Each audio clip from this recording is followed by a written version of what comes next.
संगठन में बहुत बड़ी शक्ति होती है। एक संगठित परिवार, संस्था और संगठन कभी असफल नहीं होता है, वो हमेशा ही सफल होता है।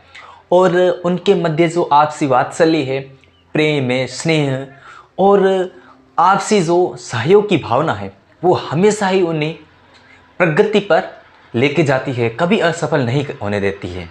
संगठन का मतलब होता है कि मिलजुल करके एक साथ एक राय होकर के कार्य करना संगठन कहलाता है। संगठन के अंदर जितने भी लोग होते हैं वो सभी एक राय पे होकर, एकजुट होकर किसी एक मिशन पे काम करते हैं। उन सब का टारगेट एक ही रहता है, तो होता है संगठन। संगठन के अंदर एकता होती है और एकता का जो महल है वो बहुत ही सुरक्षित महल होता है और उसके अंदर रहने वाला प्रत्येक बंदा बहुत ही सुरक्षित होता है, वो कभी भी असफल नहीं होता है।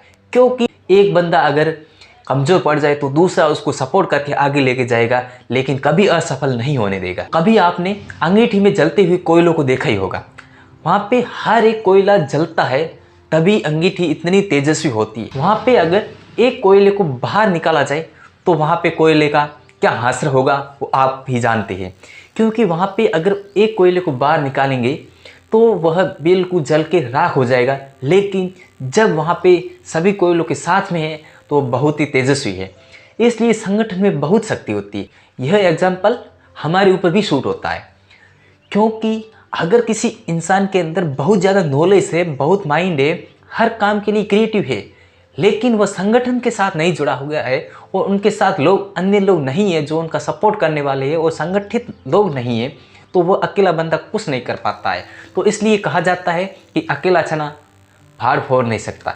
इसलिए संगठन बहुत ज़रूरी है। अगर बंदे के अंदर बहुत ज़्यादा टैलेंट है, बहुत नॉलेज है और कर भी सकता, बहुत एनर्जी है, लेकिन जब वो उसके साथ कोई सपोर्टर नहीं है तो उसके अंदर बहुत क्रिएटिव विचार भी कोई काम नहीं करते।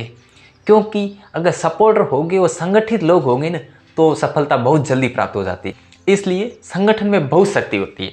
तो वहाँ पे अगर कोई बंदा किसी राय पे आगे बढ़ता है, कुछ काम करने में सफल हो सकता है या फिर होने ही वाला होता है, तो वहाँ पे अगर हम सभी लोग सपोर्ट करेंगे और वहाँ पे उनका समर्थन करेंगे और सभी लोग मिलजुल के काम करेंगे तो वहाँ पे हर बंदा सफल हो सकता है। संगठन में ऐसा नहीं होता कि एक बंदा सफल हो गया तो दूसरे को छोड़ देंगे, ऐसा नहीं होता। संगठन में सबका साथ होता है और सब एक साथ में काम करते हैं और सभी का एक ही लक्ष्य होता है, वो सबको जो मिलता है टारगेट वो बराबर मिलता है। इसलिए हमेशा ही संगठन के साथ रहना बहुत ज़रूरी होता है, क्योंकि संगठन में बहुत ही शक्ति होती है। अलग इंसान की देखें जितनी पावर होती है उनसे कई गुना ज़्यादा पावर संगठन में होती है, क्योंकि वहाँ पे अकेली पावर है जो कम दिखाई देती है। अगर वहाँ पे उससे 10 गुना 1000 गुना ज़्यादा बढ़ेगी ना तो बहुत ही हार्ड से हार्ड वर्क भी बहुत आसान हो जाता है।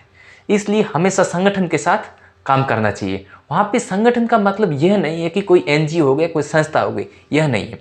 संगठन का मतलब होता है अपन जो भी काम कर रहे हैं तो वहाँ पे अपने सिमिलियर वर्क के लोगों का एक ग्रुप बनाना है, तो वही ग्रुप होता है संगठन।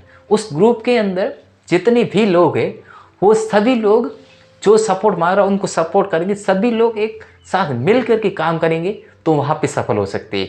ऐसा नहीं है कि संगठन भी बना दिया, लेकिन संगठन के अंदर हर बंदा काम नहीं कर रहा है तो संगठन भी सक्सेस नहीं होता है।